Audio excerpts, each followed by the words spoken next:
Good morning, colleagues. Good morning, everybody, and warm welcome also to our colleagues from the Committee on the Honoring of Obligations and Commitments by the Member States of the Council of Europe, the Monitoring Committee, and the Committee on Migration, Refugees and Displaced Persons who are joining us today. Let me also excuse Damien Cotier, the chairman of our Legal and Human Rights Committee. He unfortunately cannot be with us due to parliamentary work back in Switzerland. Let me also remind you that this is a public hearing, that it will be broadcast on the Assembly's YouTube channel. Now, it's my pleasure to have by my side this morning the chairs of these two committees, Mr. Piero Fassino, the chairperson of the Monitoring Committee, and Mr. Theodoros Rousopoulos, the chairman of the Migration Committee. We are also fortunate today to have an excellent panel of experts, and I'm delighted to welcome them to our hearing. Mr. Thomas de Waal, the Senior Fellow of the Carnegie Europe, that will be joining us online. Mr. Andreas Wissner, the representative of the UNHCR representation to the European institutions in Strasbourg, and Professor Dr. Björn Schiffbauer, Professor of Public Law, European and International Law at the University of Rostock. As you know, our committee decided to have this joint public hearing with our other two committees. There is a turmoil today in the international order, but we cannot cease to pay attention to the difficult situation that was going on also with the Armenian population in Nagorno-Karabakh. So the schedule is like this. We will start with the experts. Each of them will have around 15 minutes. Then our colleague, Piero Fassino, will open the floor for your comments and questions. And after that, Theodoros will give back the word to the experts for their reply. So let me start with Mr. Thomas De Wol. I don't know if he is already connected. He asked for the floor, just a second. And as soon as we can establish the online connection, we will start with his intervention. Yeah? No? There you go. Yeah. Mr. De Wol, please, your 15 minutes. Good morning from London. I'm very sorry not to be with you in person. I'm hearing a little echo, but hopefully no, I think that has gone. And it's a great honor to be able to talk to the Assembly today, as you say, in this time of international turmoil, not least of which is the very sad situation in the South Caucasus. Let me begin with the September the 19th military assault by Azerbaijan on Nagorno-Karabakh, which resulted in several hundred deaths, almost all of them military ones, but civilians also suffered. This military operation marked what I would call the formal end of the Armenian majority region known as Nagorno or Nagorny or Mountainous Karabakh, which has existed with that name as a territorial entity since 1923, and for many preceding centuries with other names. This is a human tragedy for its people. As you know, almost the entire Armenian population, more than 100,000 people, probably 99% of the people who were there on September the 18th, fled to Armenia following the military operation. Obviously, this conflict is very old. I've written about it for many years. It's had many phases, many twists and turns. Over the decades, unfortunately, force, not diplomacy, has always determined outcomes, with both Armenians and Azerbaijanis making facts on the ground through military operations. Over the years, there were also many difficult questions to the Armenian side. Since 1988, both Armenians and Azerbaijanis have used what can be qualified as ethnic cleansing, using force or the threat of force to drive members of the other community from their homes. So this latest round of violence is also one more tragic blow to prospects for peace and reconciliation in the South Caucasus. Now, I want to make the point that it's all the more tragic in my view because it could have been avoided, as active diplomacy was also underway.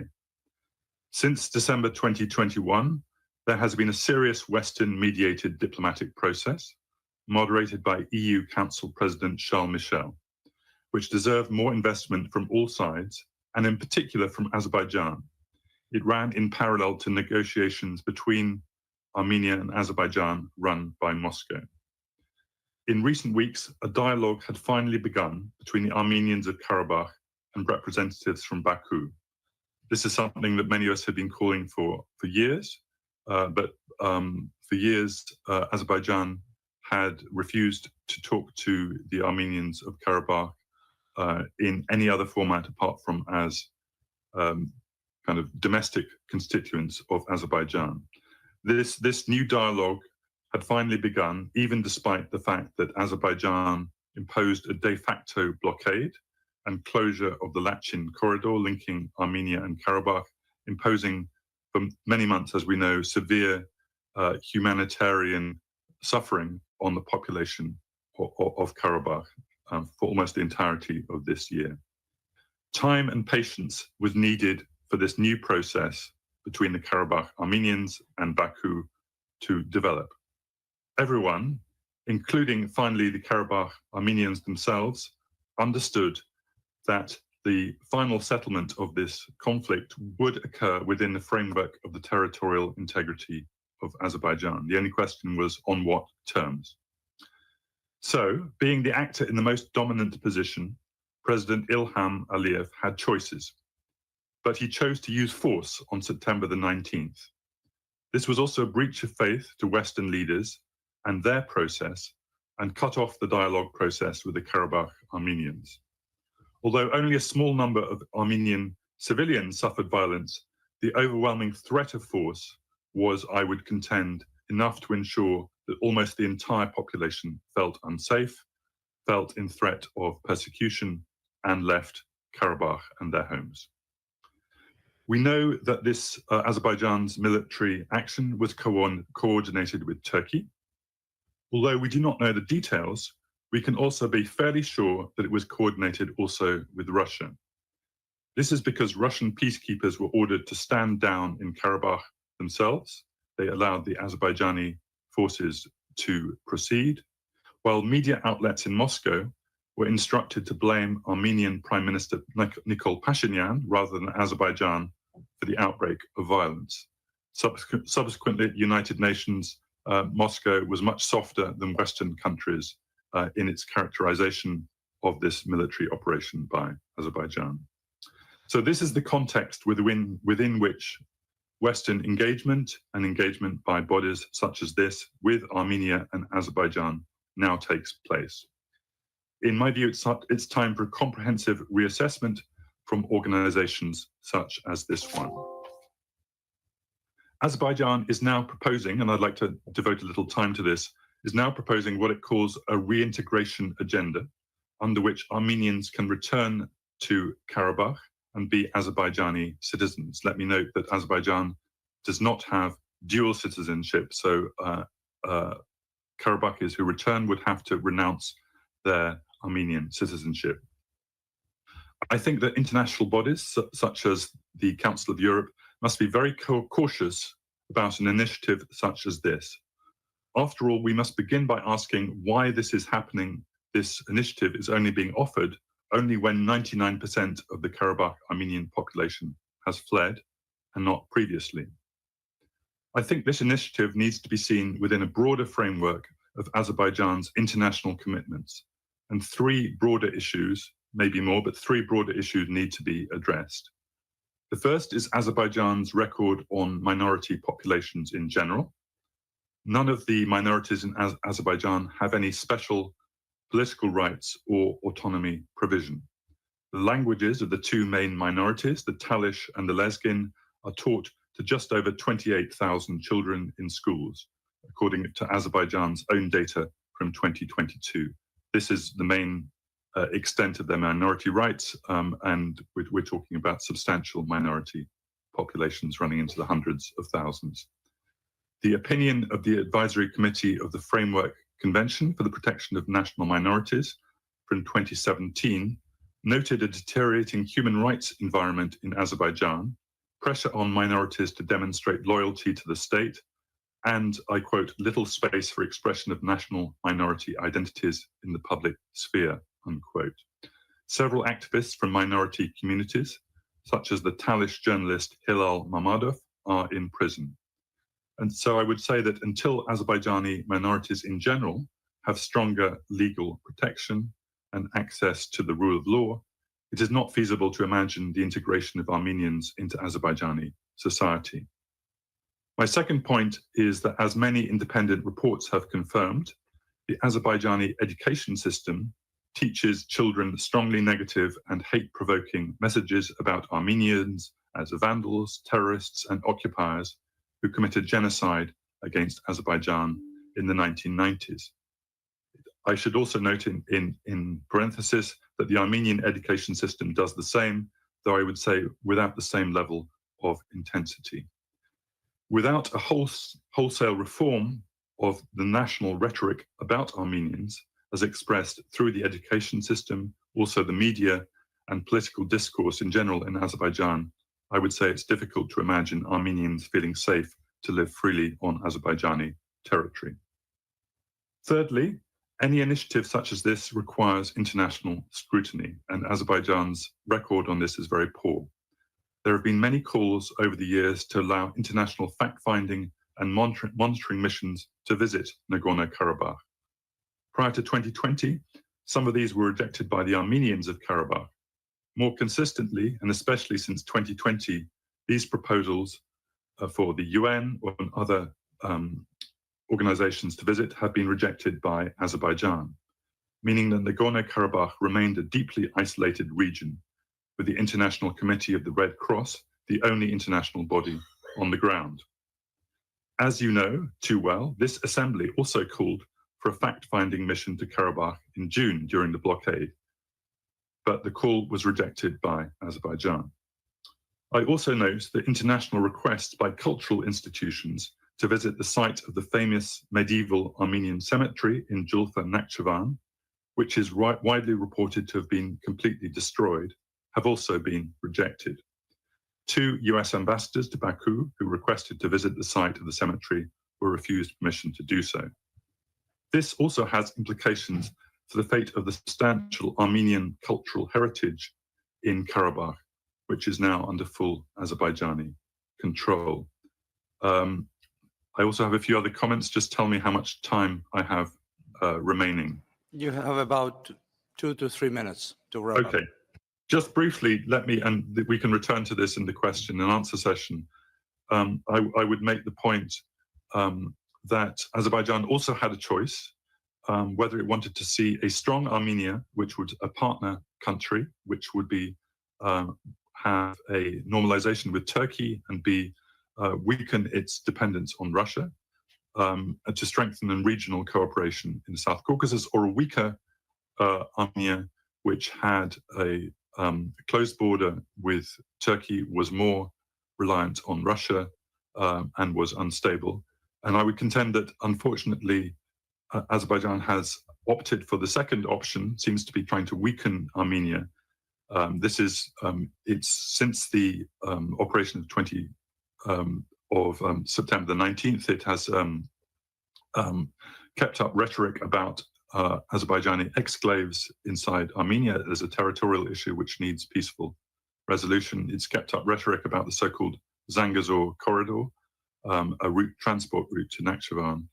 And most troubling, there's also rhetoric in Azerbaijan calling Armenia historic Azerbaijani territory, Western Azerbaijan, and demanding the right of return of Azerbaijanis who used to live in Armenia earlier in the 20th century. In my view, all these issues need a comprehensive approach. There are also many Armenians displaced from Azerbaijan in the last decades. The territorial issues need a very careful and long-term process, and the corridor needs an international dimension, whereas what we're hearing is more in the way of ultimatums from Azerbaijan or to Armenia. But this is obviously a complex subject. I'm sure I've left many issues and nuances out, but I'll stop there and I'd be glad to answer any questions. Thank you. Thank you, and certainly you will have time afterwards in the reply time, but now let us move on with the representative of the UNHCR, Mr. Andreas Wisner. You have the floor.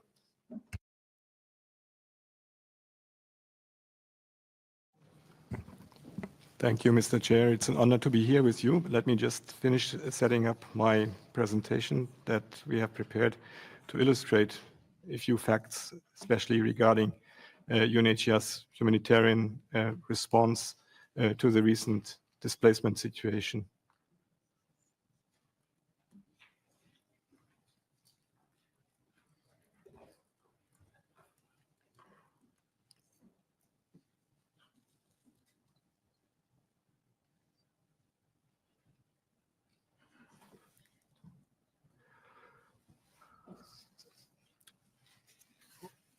Okay.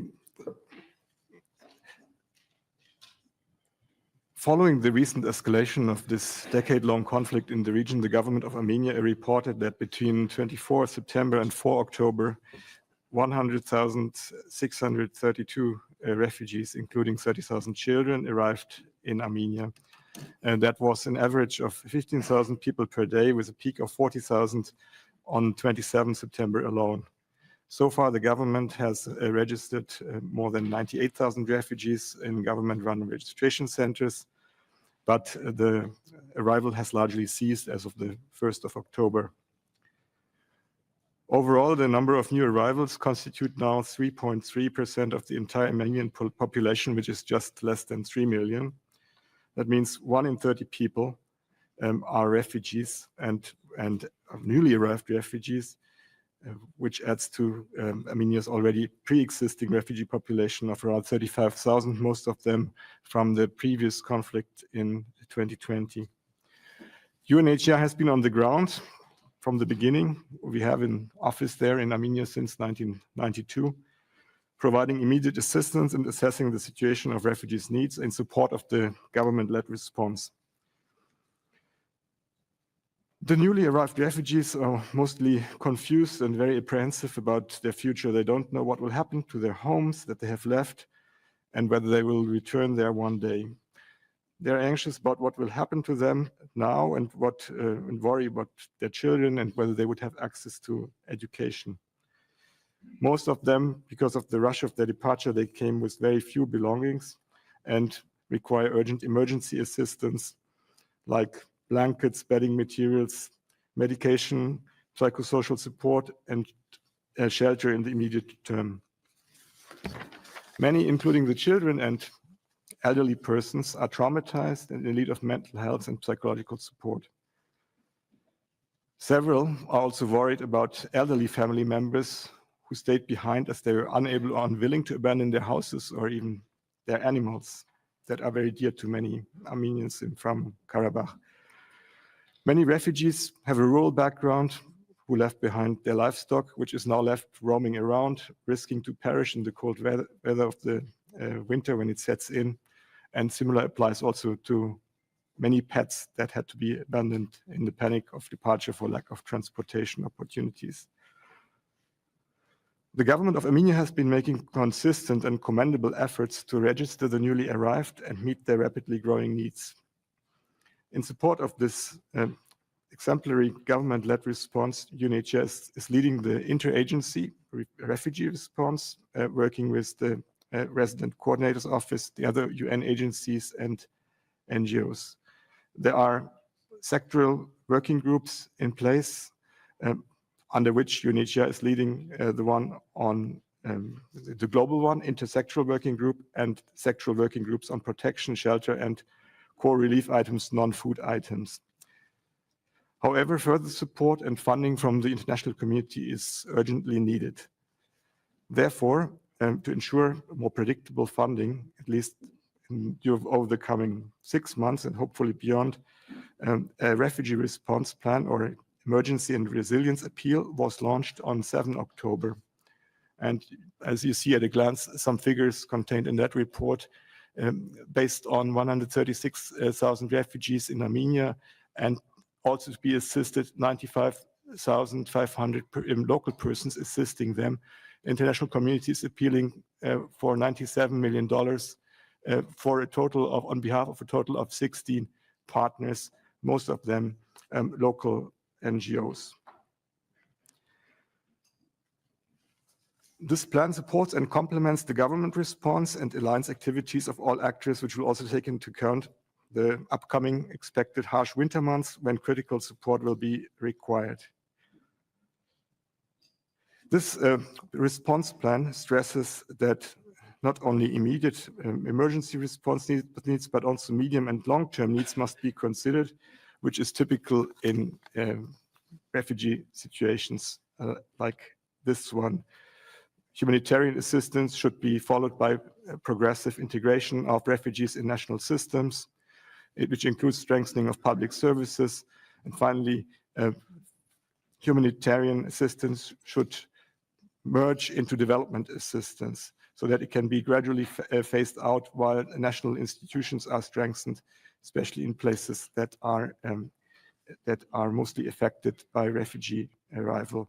Maybe I can just introduce briefly a few of the sectors where UNHCR and the government are partnering to meet the most urgent needs, specifically with regard to registration. The government has done an exemplary job with some IT assistance from UNHCR. Then when we come to accommodation and assistance, which is one of UNHCR's specialties, there is an urgent need of a repair of existing shelters. The housing available for emergency accommodation is in short supply. So all these relief items that UNHCR and partners can provide are really most urgently needed at this stage, especially since many refugees had to be accommodated in remote areas where they're unlikely to find livelihood opportunities, but in remote areas far away from the capitals, empty houses were more likely to be available. But then assistance and relief items are all the more important to meet the basic needs of the people that have found shelter there. The government has in the meantime already received 58,000 requests for shelter support, and that need to be attended to in a joint effort. UNHCR is actively involved in protection monitoring at all locations where refugees are located. You see here on the map where the main distribution of refugees at this time. There's a trend for refugees to settle close to the capital, Yerevan, and also a bit in the southern Syunik area. But really, where livelihood is available, refugees tend to move towards. So we also act in the mental health and psychological support sector, which is extremely important given the psychological condition of this population who have been uprooted all of a sudden and who have not really found a foothold really in their new host country. There is a plan under the response plan to, and it's already being done, to establish service points, child-friendly spaces, but also women and children centers, peer support networks to mitigate the impact of being displaced all of a sudden, the psychological impact. This is a rather traditional population. I've been told they are not so much interested in having psychological one-to-one support, but more in a mental health support, more on a community basis. So this is what is being put in place now together with the authorities. In terms of education, for the time being, 40% of the new arriving refugee children have already been enrolled, but this is not enough. This is a rather low enrollment because this is due to the population not having stabilized yet, as most are looking for opportunities, for livelihood opportunities in several locations before settling down more permanently. Cash-based assistance is an important element of the humanitarian relief effort. The government has recognized this as the most flexible modality to provide for immediate needs and has announced a one-time financial assistance for all refugees, including a 6-month rental subsidy. And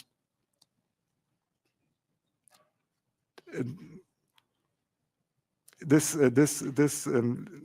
cash assistance should then slowly be transferred into national systems. So there's a need, of course, that refugees don't receive specific assistance, refugee assistance, for a long time, but they should be, as soon as possible, included into national social protection schemes.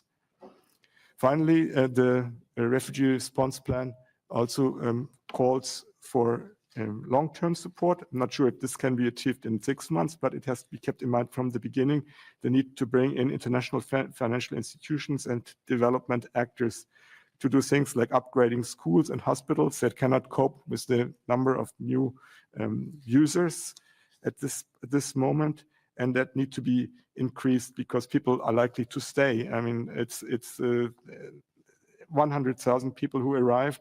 And our estimate is that at least 85,000 or so would probably see a longer-term perspective inside Armenia, whereas others also are likely to move on to abroad because many Armenians have relatives in the EU or in other countries. So there is also an expectation of a considerable secondary movement. But coming back to long-term efforts, it's really important that development actors are now mobilized with their bigger money. I mean, these appealed 98 million will not all be paid, and there's more money needed to build infrastructure facilities and to create real resilience in the local communities for the long-term support of this new population. And that, as I said at the beginning, makes up almost 3% of the Armenian population. It's really 1 out of 30 inhabitants. Imagine if this happened in a country like Germany or France all of a sudden, from 1 week to the other, basically. Now, there is you see a slide, and I think we can probably later distribute the presentation, and also you have access to this. There's a link to this refugee response plan, and that you can easily Google, and there's also a link on the presentation. Of course, you cannot click it from here. Maybe some population figures here. You see that most of the persons arrived are women, 30% are children, and you see an overview of the key figures here, how much is to be expended for how many refugees are to be assisted, and how many locals also who are hosting the newly arrived refugees and the ones that were already there.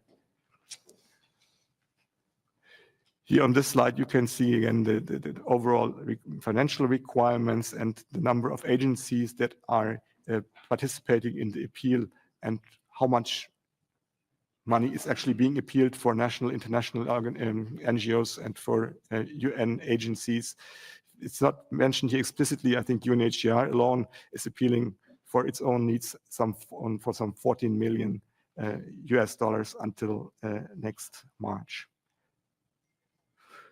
Here you can see on this slide, you can see a division of the different sectors, assistance sectors, protection, shelter, resilience, cash assistance. You see it's a big part of the response to support the government in providing sufficient means for refugees to sustain themselves. And cash assistance is, of course, the most flexible means of providing some dignified means of survival for refugees in a country such as Armenia.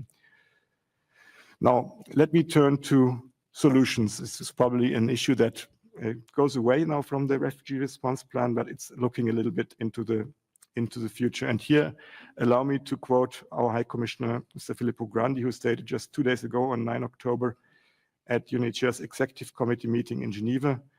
And there's the quote, which you also see on the screen. He said, "Whenever time comes, UNHCR is ready to discuss solutions for the IDPs and the refugees with Armenia and Azerbaijan. UNHCR has actually been ready to do so since the origin of the situation in the 1990s. You have 1 more minute. As part of its mandate, UNHCR stands ready, therefore, to work on solutions, including return in safety and dignity, in compliance with human rights for all refugees and internally displaced persons. Peaceful settlement of conflicts is essential for UNHCR and other actors of the humanitarian community to engage in meaningful work and support implementation of durable solutions, respect for human rights and confidence-building measures.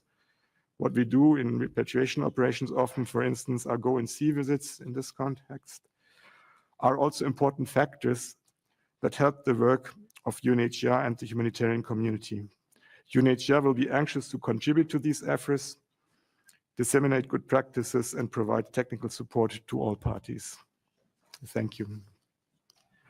Thank you. And the Secretariat will be happy to distribute the presentation afterwards to colleagues or the link that you facilitated. Now let's continue with Dr. Bjorn Schiffbauer, Professor of Public Law, European and International Law at the University of Rostock. Dr. Schiffbauer, you have the floor. Okay. Dear chairpersons, distinguished state representatives, thank you very much for giving me the opportunity to speak to you. Please allow me to focus only on some major aspects of international law, which are part of the bigger picture of international affairs. It remains undisputed that Nagorno-Karabakh is part of the territory of Azerbaijan, and that therefore Azerbaijan has jurisdiction over this territory, including the individuals living there. However, Azerbaijan's sovereign rights apply only within the standards of international law, that is, treaty and customary law.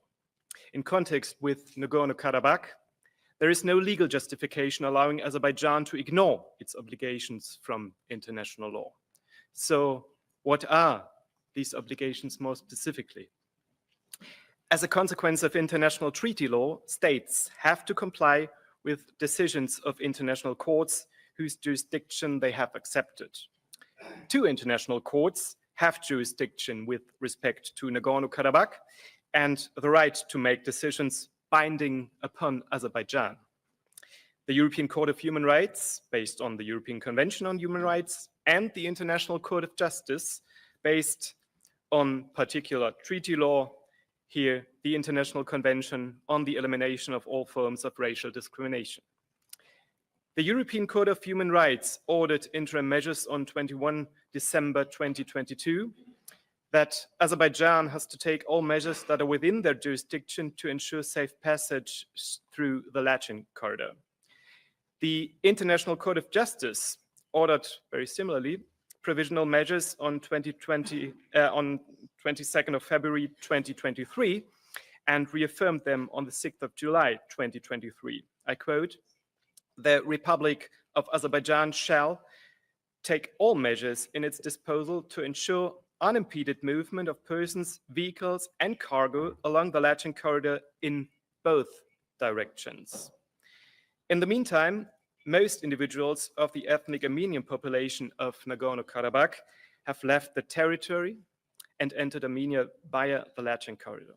However, based on the information available, neither the supply of goods nor the passage of persons from Armenia back to Nagorno-Karabakh was and is assured by Azerbaijan. Thus, Azerbaijan does not comply, at least, with the in both direction requirement. These court decisions refer to the rights of the ethnic Armenian population of Nagorno-Karabakh. They are collectively protective under international law by the principle of equal rights and self-determination of peoples. In addition, the Council of Europe Framework Convention for the Protection of National Minorities specifies certain rights in this context. Azerbaijan is a party to this treaty. The right of self-determination, as designated today, includes, to a certain degree, autonomous rights of independent organization within the legal order of the state having jurisdiction, that is, Azerbaijan. However, self-determination under international law does not imply a right to forceful secession or complete sovereignty, but this has not been seriously claimed either.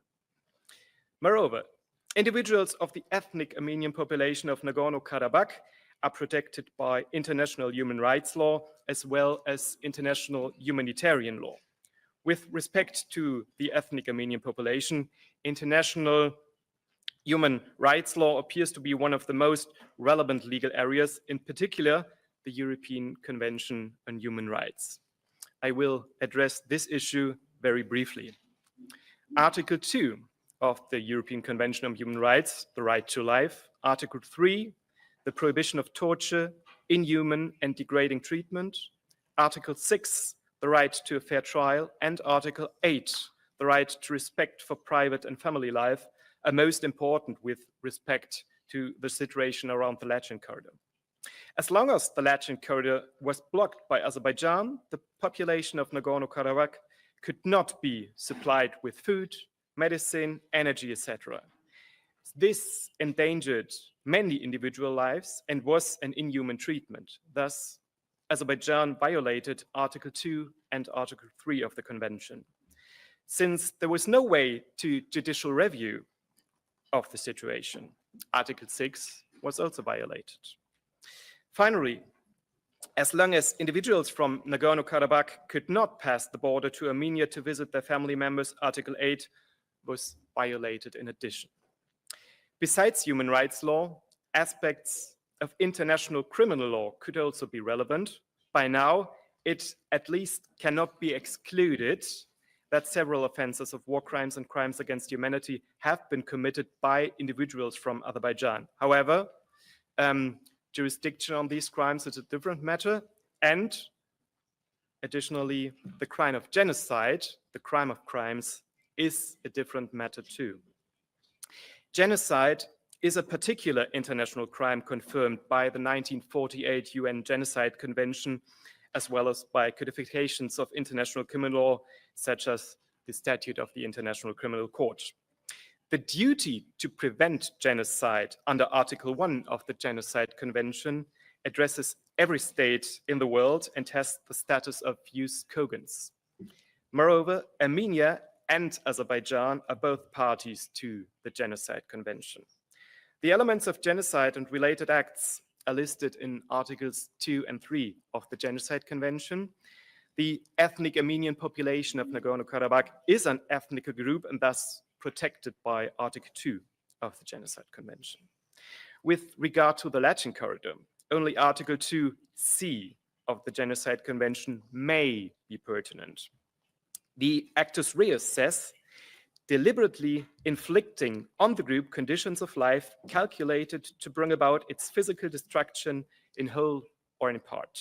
However, the fact that the Armenian population of Nagorno-Karabakh could use the Latin corridor in order to escape to Armenia is a strong indicator against the characteristic calculated to bring about the physical destruction in whole or in part. This is only in terms of genocide, I have to stress. The group of the Armenian populations thus was not subject to physical destruction, but to social destruction by forced relocation. However, acts of so-called ethnic cleansing as such are not covered by the Genocide Convention and the crime of genocide. Another argument against genocide in this context is a genocide-related element of mens rea.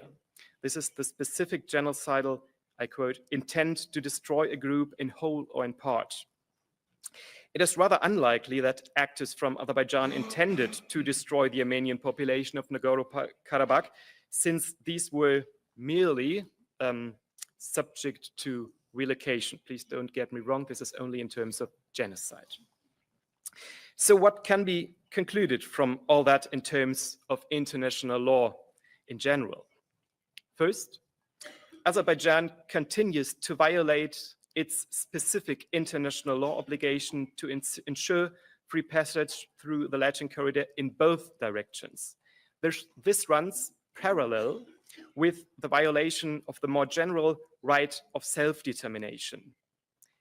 Second, as a result of this violation, Azerbaijan is responsible for human rights violations against individuals of the Armenian population of Nagorno-Karabakh under Articles 2, 3, 6, and 8 of the European Convention on Human Rights. Third, aspects of international criminal law need to be further assessed. Fourth, genocide has rather not been committed against the Armenian population of Nagorno-Karabakh. After all, the lens that focuses international law is not crystal clear, but clear enough to determine that Azerbaijan is responsible for several serious violations of international law. They all have in common that the Latin corridor is not kept open in both directions to safeguard collective and individual rights of the Armenian population of Nagorno-Karabakh. Thank you very much for your kind attention. Thank you, Dr. Schiffbauer. Thank you for providing us with your legal analysis. Adesso lascio la parola all'onorevole Piero Fassina. Merci. Thank you very much indeed. I'd like to thank all our experts and speakers. I'd like to thank you for coming to take part in this joint hearing. There are so many of you who've come here.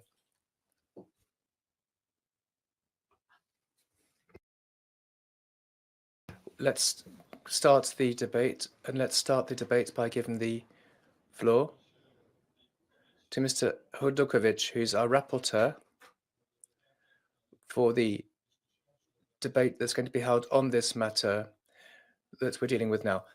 Mr. Hodokovic, you have the floor. Now, there are a lot of people that wish to speak. Please, can you ensure that your speaking time is restricted to 3 to 4 minutes, no more than that? Well, Mr. Dukovic. thank you, Mr. Fassino. I will not take a lot of time. I actually want to hear more from my colleagues and then a reply by the speakers. I just wanted to thank the speakers for this valuable input. Some of your theses and some of your interventions also actually corroborate the info we have used in preparing this report. In all honesty, we have also heard a lot of encouraging things from the Azerbaijani side about the steps that are taken to ensure the return of the Armenian population. I hope that with the access of international organization, as well as our organization, Parliamentary Assembly, and other institutions like Commission of Human Rights and General Secretary, we will be able to corroborate this information. In any case, the situation now is worrying. I think as an institution, we need to take a stand and help to resolve the situation in the sense that we ensure that all people who want to return are returned, that there are extended protection of the Azerbaijani constitution as they are Armenians living on Azerbaijan territory. And as such that we know that there is full cooperation in both countries, especially in Azerbaijan, since we're debating its territory now, with respect to these issues.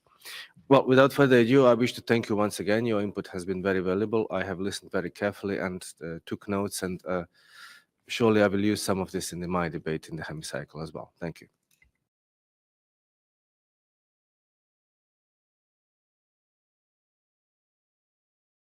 Merci, monsieur. Thank you very much indeed, Mr. Hodokovic. Let me now give the floor to Mrs. Christofferson. She's a co-rapporteur on Azerbaijan. You have the floor. Vous avez la parole, Madame Christopherson. Thank you, Mr. Chair, and thank you to the experts for providing us with correct and balanced information. It's difficult to assess everything in such a conflict, and our task as rapporteurs is to be balanced. For the time being, it seems like the situation in Nagorno-Karabakh actually is taken out of our hands as rapporteurs, because it's been lifted to a higher level in the Council of Europe and to the Parliamentary Assembly. But as co-rapporteurs, we intend to go to Azerbaijan in November and then mainly focus on the human rights situation within Azerbaijan. And in our report, which we hope to introduce to the Parliamentary Assembly in January, we will refer to what's going to take place in the Parliamentary Assembly today and what's and the outcome of the two, hopefully two delegations from the Council of Europe to the area Nagorno-Karabakh. Thank you.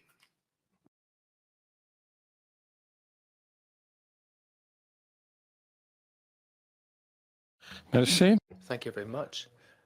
Let me now give the floor to Mrs. Harberg. She's a rapporteur for Armenia. You have the floor. Microphone, please.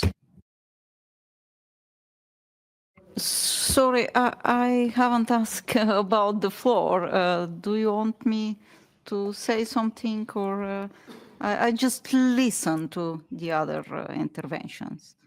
Thank you.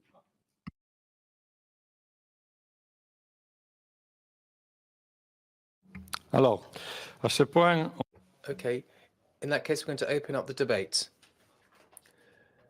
There are a number of people that have indicated they'd like to take the floor. So I'm going to ask each of you to please restrict yourselves to 2 to 3 minutes speaking time. Mr. Pogaram, please. Thank you. Paul Gavin, sorry. My question is to Thomas de Waal, and it relates to the possibilities that we all hope to see the Armenian population return to Nagorno-Karabakh. I want to ask Mr. de Waal, is the elephant in the room the really appalling human rights record of the Azerbaijani regime, which has been well documented by Amnesty International, by Human Rights Watch, and indeed by this organization? If there isn't freedom of association, if there's systemic torture, if there's crushing of peaceful protests, which has all been documented by these organizations, if this is how the Azerbaijani population is treated by the Aliyev regime, what hope is there for the Armenian population returning unless there is true international supervision allowed? Thank you.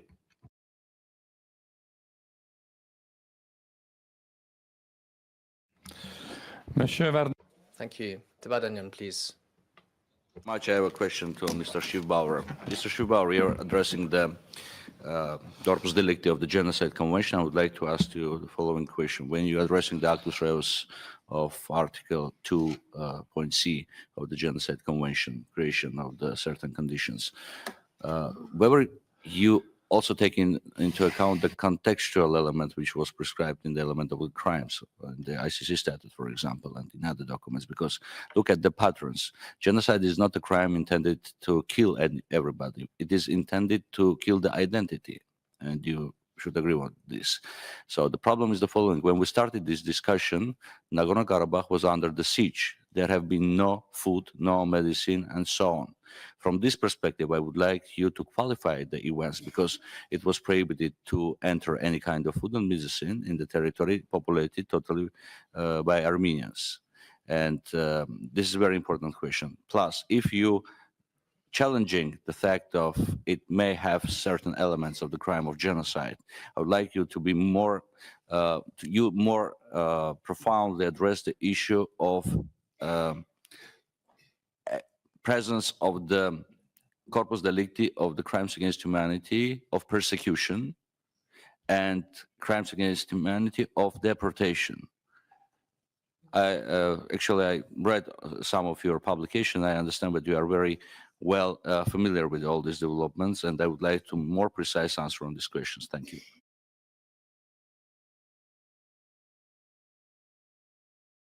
Mr. Pierre Fride, please. Thank you very much. I'm going to be talking in French. I'd like, first of all, to thank the different experts that have come to this hearing, and they've described a situation that seems like a straightforward truth with regard to the Lachin corridor, what's being organized and what's trying to be done to improve things. Now, I'd like to look back to the history of the conflict between both countries. In 2020, I was the chair of the Migration Committee, and with my friend Paul Gavin, we had a debate that was organized on the humanitarian situation following the 2020 conflict. I'd just like to ask you what the latest state of play is with regard to the war prisoners that were taken at the time. Have things been sorted out since then? Because we didn't have any clear answer. We were told, well, they're not prisoners of war, they're terrorists, because they were caught with firearms, and even though a ceasefire had been declared, and there was sort of a lack of a will on the part of the Azeris to resolve this and to de-escalate tensions. And I just wanted to ask you if this is still a major situation you're having to deal with. Thank you. Mr. Seydov. Mr. Seydov. Thank you very much, Mr. President. I'm not so surprised to hear this unilateral approach to the situation in our region. Despite of the fact that we have sent a lot of letters, a lot of information about what is really going on, unfortunately, we can see exactly the opposite attitudes toward the situation in the region. And I'm really very disappointed with the presentation of Mr. Thomas de Waal, because this expert knows much better than others what is really going on. But what he said, first of all, he said that Azerbaijan refused to communicate with Armenians before this military operation. This is absolutely wrong information. We several times asked Armenians to come together, to sit together and to discuss. They refused that. he didn't mention even one word about the reasons of this operation. He didn't say that Azerbaijanis, more than 300 Azerbaijanis have been killed before the military operation. And he didn't say that Azerbaijan has already done a lot for Armenians who are living in Karabakh. And we open the electronic portal for registration Armenians who willing to return back to Azerbaijan. Azerbaijan is doing its best for peace in the region, but unfortunately, yesterday, Mr. Pashinyan refused to sit together with my president and to continue peaceful negotiations about the situation in the region. That's why I ask Mr. Thomas de Waal to be objective and to take into account the facts that national minorities in Azerbaijan, they are living in peace and harmony. And the vivid example of that, that's a Jewish minority, which living in harmony with Azerbaijanis. Talish and Lezgin minority also. And his examples is an not adequate example for these discussions. And that's why I ask Mr. Thomas de Waal to take into account the realities, not to follow the propaganda and not to be an objective being an expert to international institution. Thank you very much.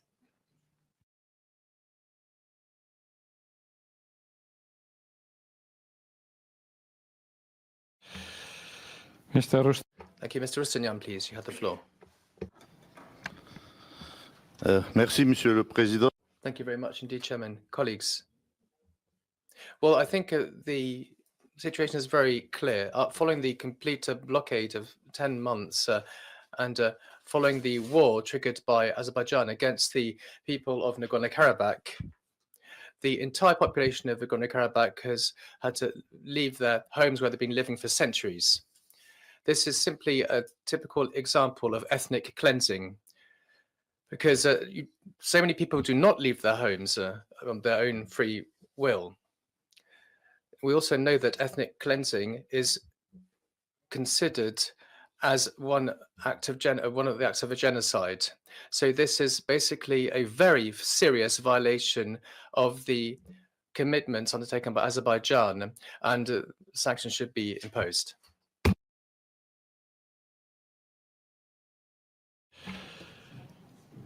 Next speaker, Mr. Yafarov. Thank you very much, Mr. President. I would like to start my speech with the conclusion that reintegration of ethnic Armenians is not a one-way ticket. All of us has equal rights before the law. So when we talk about the rights of the Karabakh Armenians, we need also to talk about the Azerbaijani refugees from Armenia. Therefore, today I am addressing all of you as a special representative of the Western Azerbaijan community. And the Western Azerbaijan community is an NGO established in 1989 and renamed itself based on the... You can't point to order me while I'm speaking after. No. All of you... Per favore. Excusez-moi. Excuse me. Everyone has the right to say their piece. It's a debate. It's a debate and a discussion. And all of you wonder why I represent the Western Azerbaijan community, because my father and my mother and my brother, they all were born in the Basarkecha region of the Armenia. It's in the south of the Lake Göcha. Year before a general meeting of the Western Azerbaijan community, which I attended as an observer, my father and the senior community members asked me to be a special representative on the international issues, and they entrusted me with this power. Their desire and devotion to go back homeland, Armenia, is unbelievable, and they want to go back altogether. They want to live in under constitution of the Armenia, and they want to be a citizen of Armenia. I understand their attachment to home, but I don't have a capacity to comprehend it. For example, I understand, but I couldn't comprehend why my father and my mother cried when they saw some recent footage of their home, which was just 7 and 10 meters square. My father is over the age of 60, and same as my mother. They studied in Armenian school together. As a matter of fact, my grandfather was a school director in Armenia. And after they were expelled, forced to leave, and ethnically cleansed by Armenian government, which was well established by the United Nations General Assembly in 1993 resolution, which was adopted on 20th December with reference 14th December meeting of the EXCOM UNHR. Azerbaijan government hosted us for over 30 years. To such level, even the son of refugee, me, elected as MP in Azerbaijan.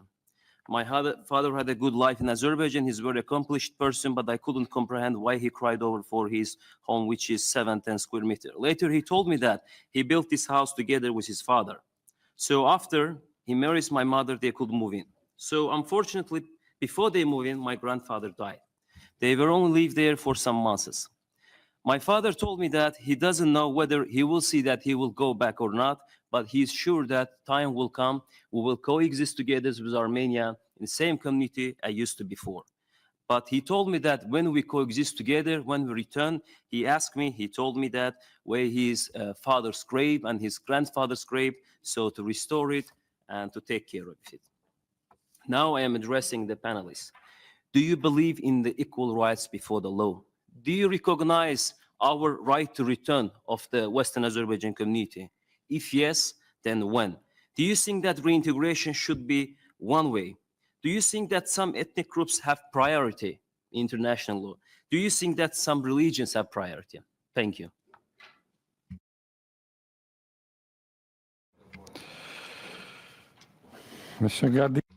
Next speaker, Mr. Gardili. Thank you, Mr. Chairman. I would like to express my gratitude to all experts, no matter whether we disagree or agree. This is a free debate, so I'm grateful to everyone who made their presentation. Since I'm a lawyer myself, I would like to talk more on legal aspects of this problem, and from what I hear from you, there are certain issues that I cannot agree respectfully. First of all, you said that secession wasn't seriously claimed, and this is not just my opinion. This is the series of facts that Armenians in Karabakh several times, many times in fact, during the Soviet Union, but successfully and at the very end of the Soviet era, they did claim secession from Azerbaijan. They had the decision of the, at that time, Nagorno-Karabakh Oblast Soviet Council, that's how it was called. And they decided to separate from Azerbaijan and unite it with Armenia. This is a fact, those acts exist. And then they held a referendum in December in 1991, claiming independence from Azerbaijan. Then they started claiming that they never were part of Azerbaijan, neither before Soviet Union nor after Soviet Union. So there were a series of acts and deeds by the Karabakhi Armenians, which proves that they did have a serious intention to secede. So that's just a comment.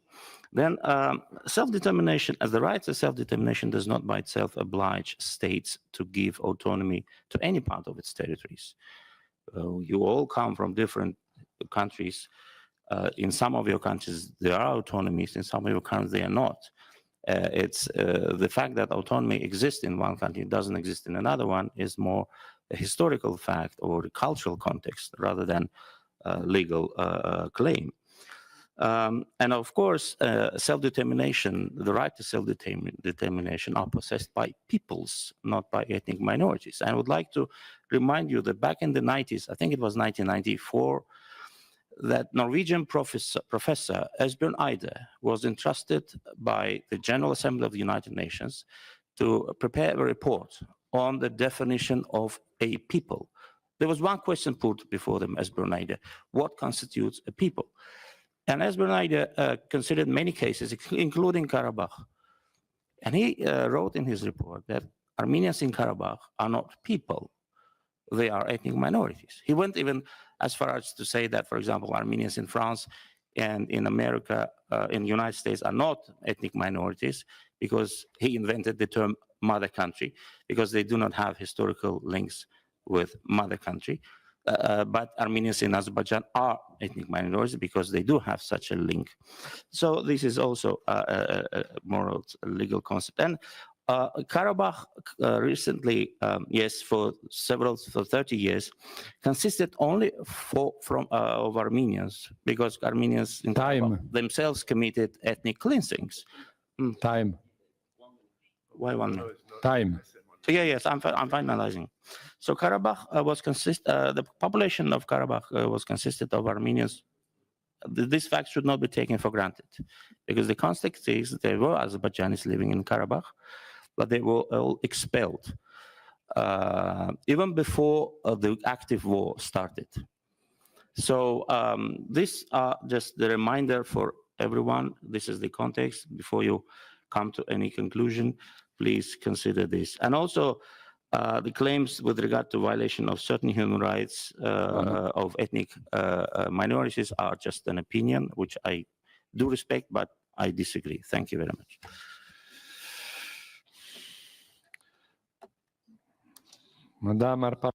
Next speaker, Mrs. Arpadarai.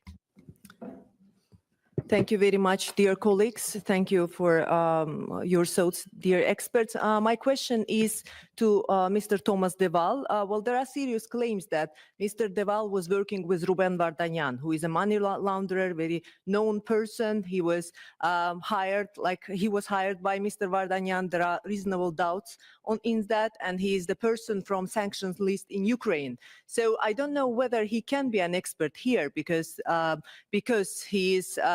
If he works for the Armenian side, which again, I'm saying that there are doubts and serious claims on that, he cannot be expert. But again, the one thing that Mr. Deval didn't mention is that why it all started. Mr. Deval didn't mention that Azerbaijan doesn't have a record of ethnic cleansing. It is Armenia that has ethnically cleansed 1 million Azerbaijanis. Not only Armenia occupied Karabakh and surrounding regions and ethnically cleansed Armenia.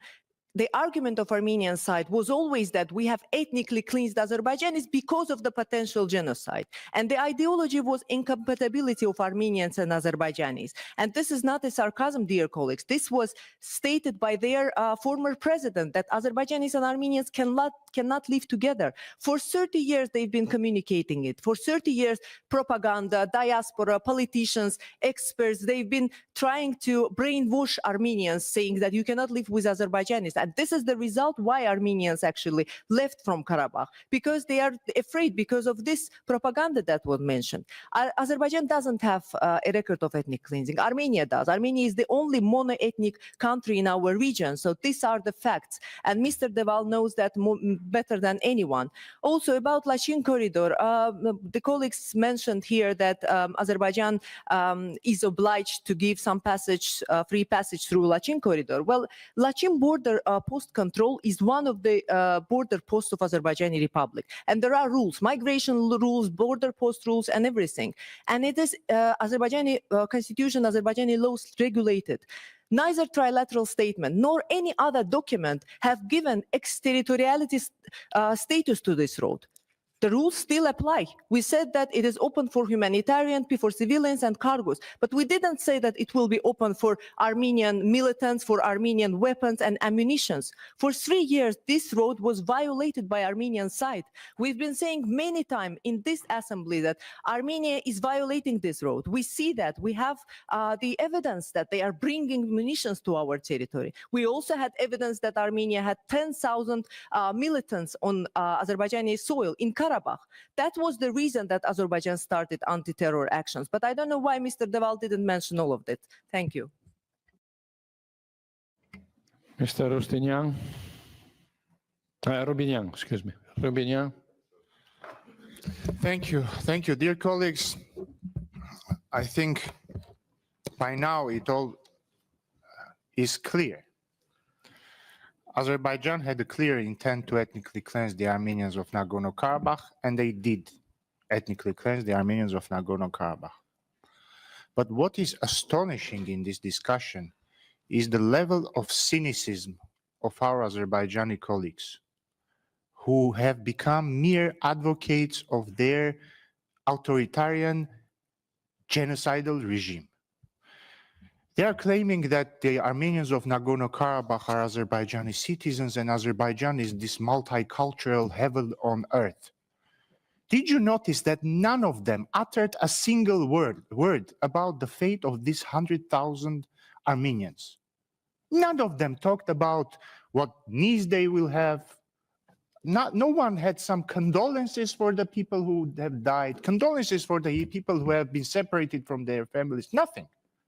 But if we take into account that it was the clear intent of the regime they are representatives of to get rid of these Armenians, everything becomes logical. But this is not all. Why I was wanting to have a point of order, to reply to Mr. Yafarov. These people are so devoid of shame that even after ethnically cleansing an entire population just a couple of weeks ago, they come to this organization and call Armenia Western Azerbaijan. If you haven't noticed, he called Armenia Western Azerbaijan. Dear colleagues, I think, don't interrupt me and stay silent. I think you don't have to be a genius to understand that the recent actions of Azerbaijan, including the war waged in 2020, including the recent ethnic cleansing, including all these irredentist talks about demanding from Armenia an extraterritorial corridor or not recognizing Armenia's borders, and including them coming here and talking about Armenia and naming it Western Azerbaijan, you don't have to be a genius to understand that Azerbaijan has become a threat to international order, international law. And this regime has to be punished by law, of course. And we, as the Armenian delegation, as the Republic of Armenia, we expect the support of the international community, of you, of each of you personally. Because this is not about Armenia only, this is about international order and international law. And dear chairs, I kindly ask you not to allow anyone here to use irredentist, aggressive terms. It is not acceptable to call the territory of Armenia Western Azerbaijan. I think I don't need to explain why. Thank you. Mr. Molazada. Thank you very much, Mr. President. It's really strange for me that the representative of the UNHCR didn't mention 1 million Azerbaijani refugees. They became refugees after brutal ethnic cleansing. Just would like to remind to Mr. Thomas Val, he wrote about it in his book, Hojali massacre, when one night 600 children were burned and killed. But it's okay. Refugees could not return back to Karabakh because of the situation regarding of 1 million mines which planted in Karabakh. Every day, civil people dying of these mines. And also, Lachin Road, which we agreed after trilateral statement and ceasefire, was used delivering new mines. And there are a lot of facts that Armenian militaries who didn't leave territory according to trilateral statement. Russian peacekeepers came, but Armenia has 10,000 military who continue planting mines, continue killing civil people who are trying to return back to Karabakh. There were a lot of facts about that, but it's a pity that UN organization did not mention about the new victims who was before these anti-terror actions. And also, very important for all of us to think about the building a real measures of confidence building. We should work on that, but what we have new wave of hatred, a lot of problem regarding to who push out this Armenian population, links to domestic political situation in Armenia, where Karabakh clans, brutal clans, which had a lot of military crimes, trying to return back to power, using refugees, using also some military links to them, just have a coup d'etat in Armenia. A lot of problem regarding to Armenian domestic situation. And one of the other problem, Armenian authorities never kept their words. They said yes in Washington, they said yes in Brussels, then returned back, ran to Moscow and cancel all agreements. How to work, how to deal with them if they're afraid of their own situation in Armenia. There is a military opposition in Armenia. There are Armenian militaries in Azerbaijani territory, and they links to each other. I believe that we should also think about the crimes of military criminals. We should again look to them. They killed children, women. They did the same what we had in Ukraine. That's why I believe international organization should create tribunal about military criminals who now trying to come back. Monsieur Vardanyan, il faut terminer. Mr. Vardanyan, so you're going to have to wrap up because we do need to pass on the floor to our experts. So perhaps the last two speakers, Mr. Vardanyan and Mr. Loukides, would kindly abide by their speaking time. So do not go beyond 3 minutes. Mr. Vardanyan. Thank you, Mr. Chair. I will try to be short. I would address to representatives here we have of Monaco, San Marino, and Liechtenstein. Imagine, if you can, that in one day, a bigger power decided to organize an exodus. In Nagorno-Karabakh, we have population more than in 3 mentioned countries. But the piteous thing that when we have started to discuss, to initiate this discussion in the legal committee, I urge to all my colleagues that, ladies and gentlemen, we are next door to ethnic cleansing. And initially, this discussion was organized to stop this ethnic cleansing, stop the exodus.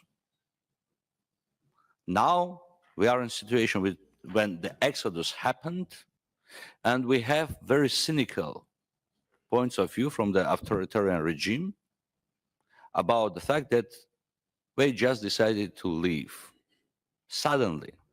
That's why I would like to request our experts, and especially Mr. Schiffbauer, take into account in your final remarks all the speeches of racist nature which have been done during this discussion by our Azerbaijani colleagues. We should take into account very important fact. Even today, even in these circumstances, that the Council of Europe actually speaking about the very tough sanctions against Azerbaijan, Azerbaijani authorities trying to push us in any way. And this is non-interconnected with the international law. Mr. Jafarov started read his biography. May I start to read my biography? From my family's biography from the end of 19th century, from the Armenian genocide. Should I speak about Van, Bitlis, and so on? We do not do this. We are speaking about today.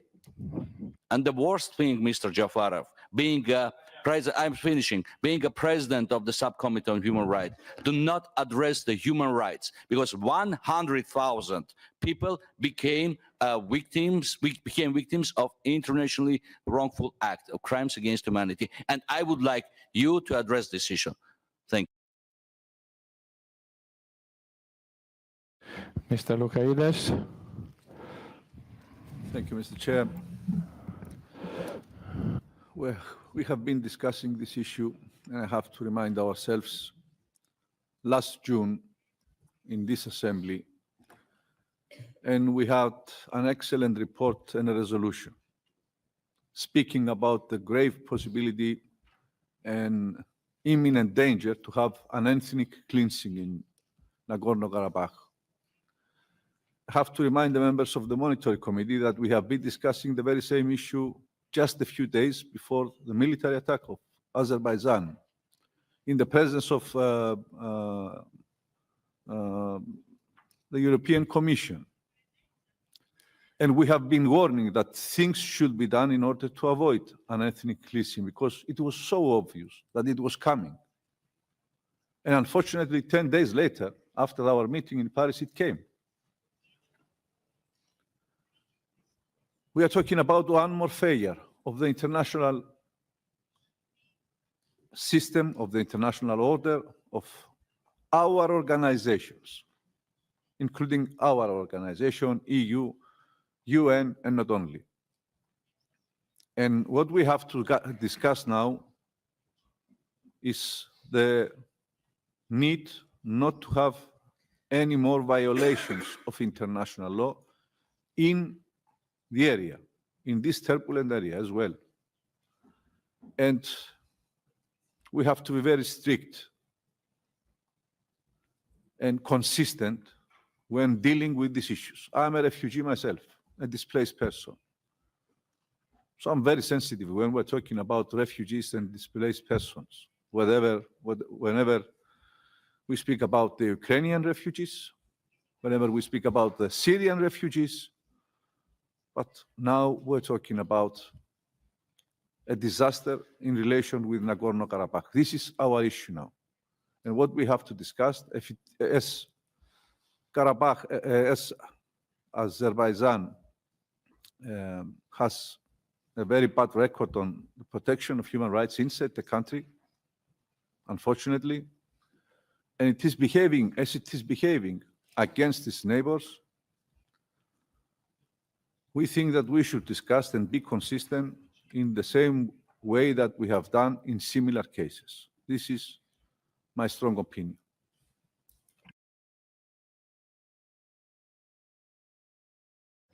Dernière intervention. So last speaker, Mr. Saidov.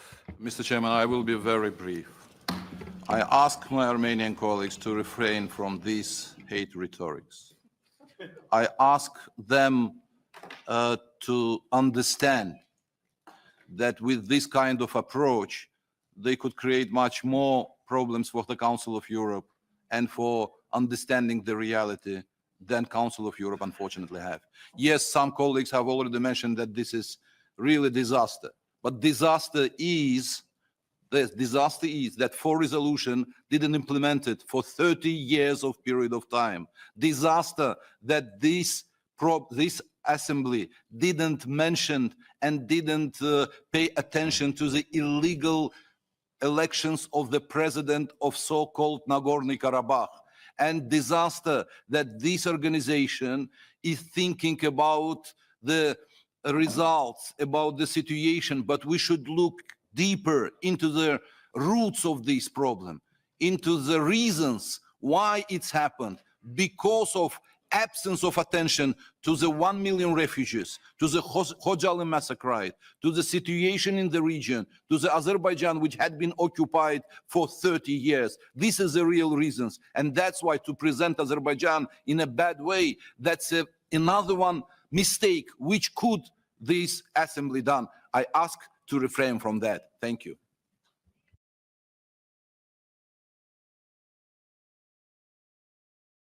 Merci à tous les collègues. Well, thank you to all of our colleagues. I'll give the floor to President Avramopoulos. Thank you, Mr. Fassino. Dear colleagues, allow me to say a few words.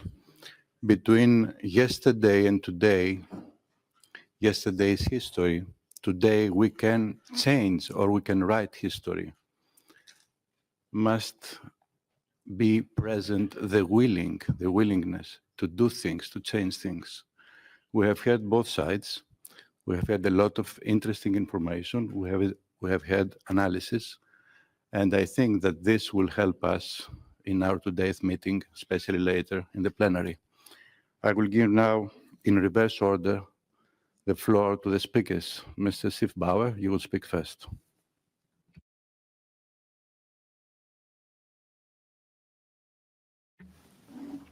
Thank you very much. I take into account every contribution, and I'm very thankful for them. And I notice that I have received opposition from both sides in the room. And well, as a lawyer, to receive opposition from both sides sometimes is an indicator of well-balanced arguments. And I really appreciate the contributions to continue to substantiate my legal arguments on the situations. When it comes to genocide, there were one or two interventions that doubted my legal assessment on genocide. I have to clarify that social genocide, as it was mentioned in the room, can be covered by the Genocide Convention. It is disputed, it is not crystal clear. Legal scholars dispute about that, but social genocide, to destroy a social group as such, still needs to destroy the element of destruction within the group, and mere relocation of a group still does not result as such in a social destruction of a group in terms of genocide. And this is for theological reasons very true, because genocide as the crime of crime is to be interpreted restrictively, not to open the door for misuse, for abuse, as we can notice the abuse of the term of genocide in other regions of the world. You know what I mean. But on the other hand, this does not exclude the commission of criminal offenses covered and to be punished under international law. So there's still war crimes, there's still crimes against humanity, and I, with no words, want to be understood that I exclude the commission of crimes against humanity and war crimes. Ethnic cleansing as such is not a legal term, but what we know or understand by ethnic cleansing can be taken as a matter of fact to assess whether crimes against humanity, relocation, deportation, let me refer to the ICC statute, deportation and forcible transfer of population. This is most probably the case in the situation in Nagorno-Karabakh. But there is still a problem of jurisdiction on this offense, because neither Azerbaijan nor Armenia are parties to the ICC statute. So you now ratified it. You now. Okay. So then there is my legal advice would be to take over the situation to the prosecutor. And what is more, I heard also claims from the side of Azerbaijan that there, and I think there is some reason to further assess these claims also, that there has been committed international crimes against Azerbaijani population. I did not exclude that with any word, but this is a different thing. This is not a matter to the situation in Nagorno-Karabakh today, for two reasons. First, this is no legal justification for the current situation. Yeah, this is a different topic, different in temporal topic as well. And second, if you ask for a criminal prosecution, then please, I'm on the side of international law. I don't demand anything to you. Yeah, but in terms of international law, I would recommend to hand over the situation to the ICC as well, and that would be, for my opinion, because I'm not on the side of Azerbaijan nor on the side of Armenia, but on the side of international law. That would be a way for balancing under international law the situation from both perspectives, from Azerbaijan and from Armenia. But going back to the situation of Nagorno-Karabakh, there's still the factual situation that the population from Nagorno-Karabakh had to escape to Armenia in order to escape from death.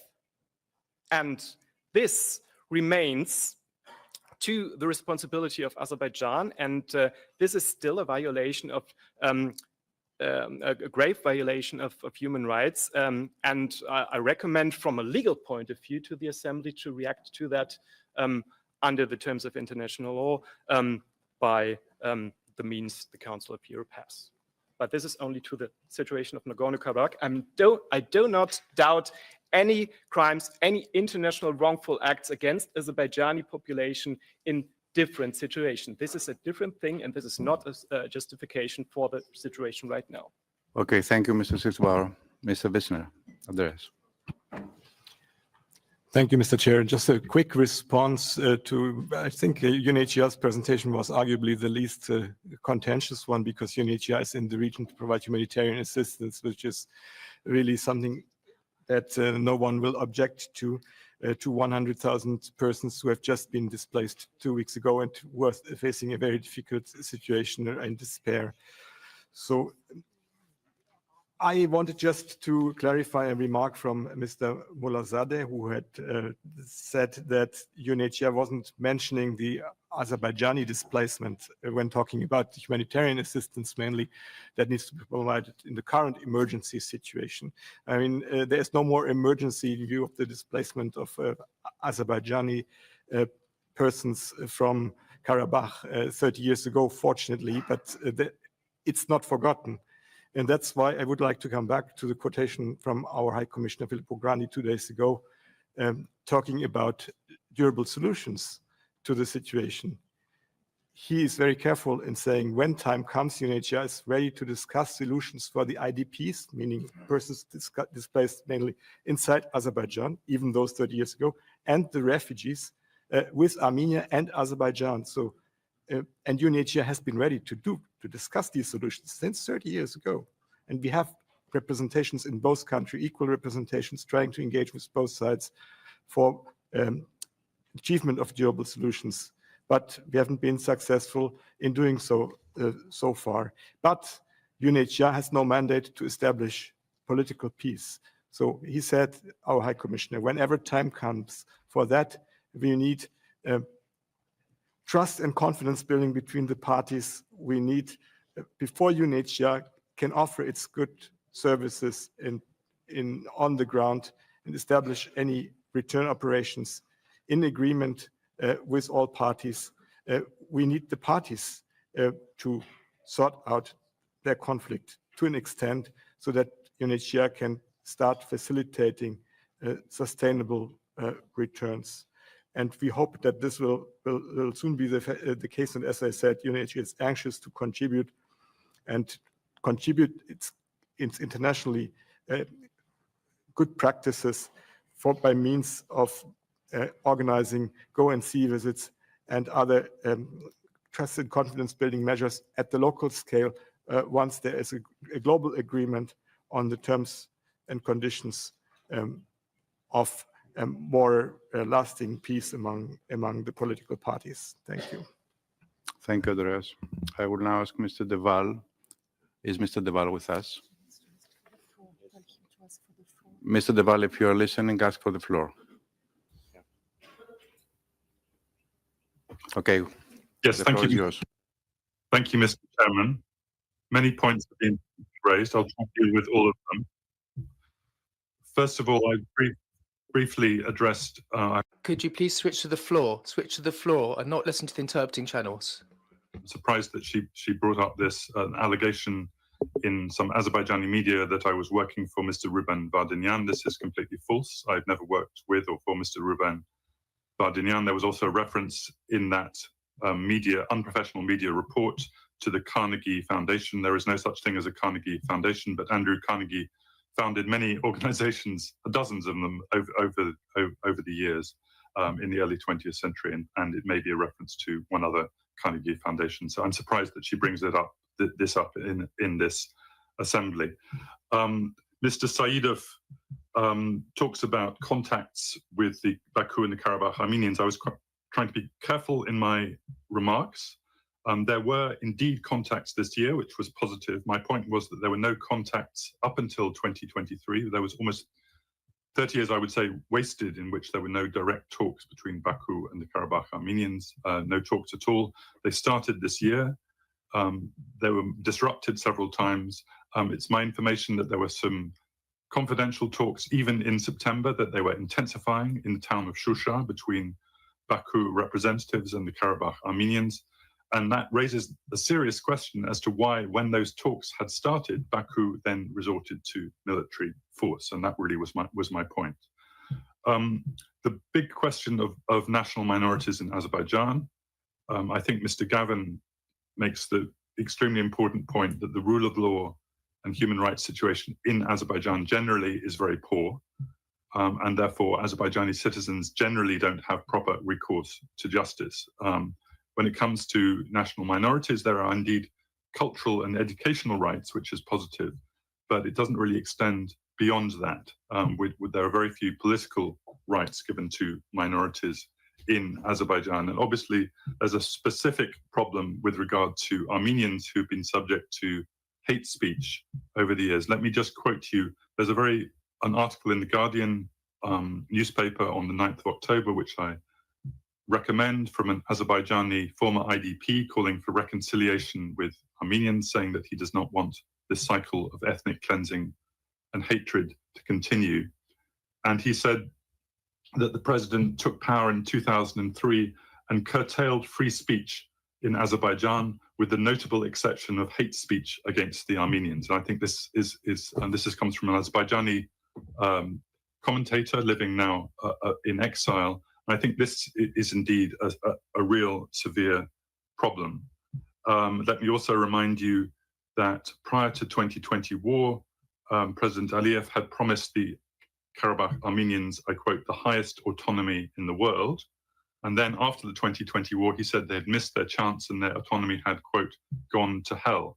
And so this, again, is the context in which the Karabakh Armenians are being offered some kind of deal to integrate into Azerbaijan. A lot of historical questions. I've written extensively about this over the years. This goes back to the breakup of the Russian Empire in the early 20th century, when this was a mixed region of Armenians and Azerbaijanis. What's now the Azerbaijani region of Nakhchivan has been for 100 years.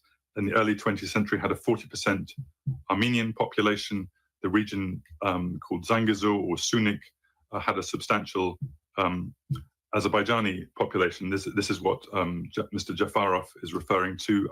There was mass flight in the early 20th century, even more mass flight in the late Soviet period when Azerbaijanis left Armenia, but also, hasn't been mentioned today, 200,000 Armenians lived in Baku, the city of Baku, and all of them fled under threat of violence in 1990 and from other Azerbaijani cities. So what's needed is not a selective but a comprehensive approach, I think, to the right of return. Right of return, I think, is a right but not an obligation. It should be a comprehensive approach, not a selective one.